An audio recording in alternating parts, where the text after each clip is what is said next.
Hey Bookaholics, and welcome back to another video. Today I am bringing you a dedicated series review of the Innisfail cycle.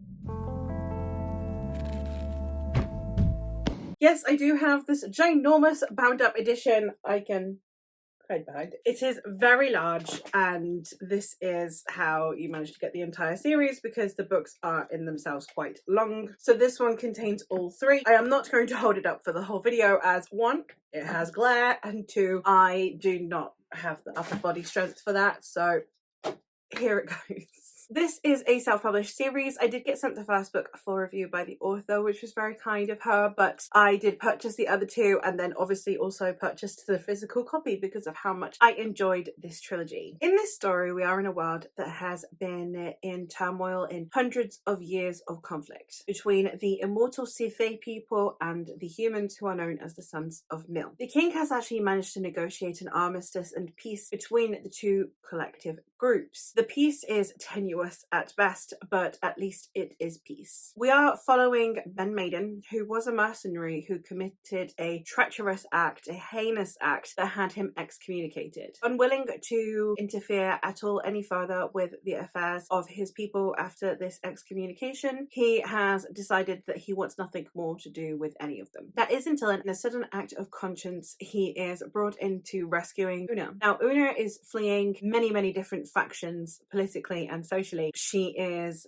very important, but he decides to help her and protect her and try and get her to safety, unaware of the level of involvement in the world's events he would actually partake in. This is a story that I think is just absolutely excellent for people who love epic fantasy and want a slightly new take on it. We are getting it from the perspective of someone who is done with his people. He's not doing it out of loyalty to his people. He's doing it more as a matter of conscience, which I just think is really interesting because it steps away from a lot of the almost toxic nationalistic tropes that we see a lot in fantasy of just, I must protect my people out of loyalty to my people. This is also a story of companionship between Una and Ben, and I really appreciated their interactions. I think that the author did a really good job of balancing world level scope of politics, conflict, way that this piece can be instantly destroyed and throw the world back into years and years and years of war, I think was handled incredibly well because it was contrasted with these intimate one-on-one moments that you have between Ben and Una as they traverse this landscape, as they try and survive. I also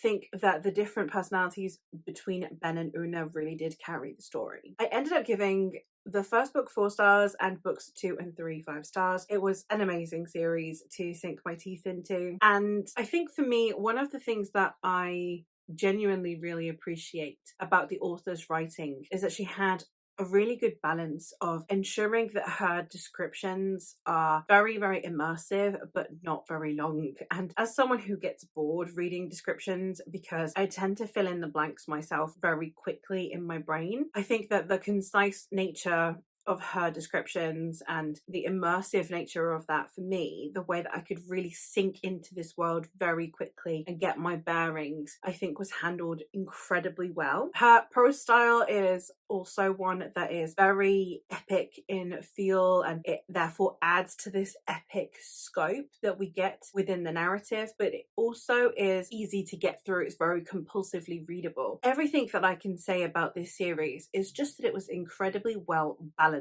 from, as I said, the different levels of immersion between the writing style and then the descriptions and the different character juxtapositions, the different levels of scope and intimacy that we are getting. Everything in it is just really well balanced. By the time you're getting into the second and third book, all of the groundwork has been laid. It doesn't feel like anything is coming out of nowhere. It feels very much like we spend the first book getting to know the characters, their motivations, their interpersonal relationships, the conflicts that is going on in the world, the history behind that, and any future prospects that could occur, both for the better or for the worse. We were introduced to everything. And then the second book sees that evolve, and the third book sees that conclude. It had a very, very organized and well constructed beginning, middle, and end, which I just think was really, really well executed. I can understand people potentially not enjoying this if you are wanting to focus more on one than the other, because as I said, you do get a good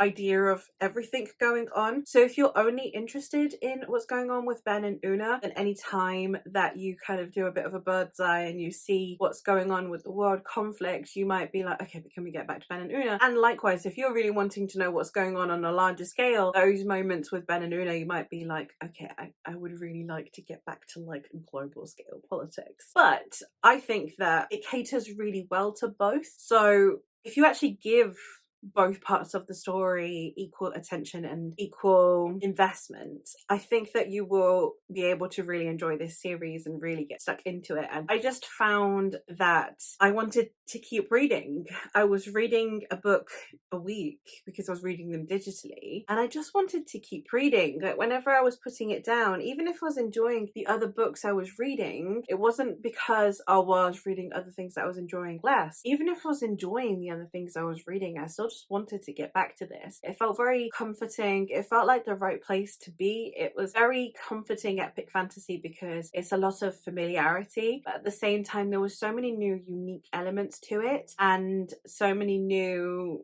ways to tackle what we are accustomed to within the world building, within the magic, within character tropes, etc. So there was this layer of familiarity, but enough novelty to make it interesting and worth reading. And again, just really well balanced all round. So for the most part, this is definitely a series that I would highly recommend you check out, especially if you're wanting to dip your toes into self-pub and you're coming from a place of epic fantasy. You can't go wrong with this one. It's a very enjoyable read. It's very immersive. It's very entertaining, and I thoroughly enjoyed the characters. So do let me know if this review has actually tempted you to pick up this series. I am fairly certain that there are very few of you that have actually read it, so let me know if I have convinced you. But that is all from me for today, so thank you ever so much for watching, and I will hopefully catch you in another one soon. Bye.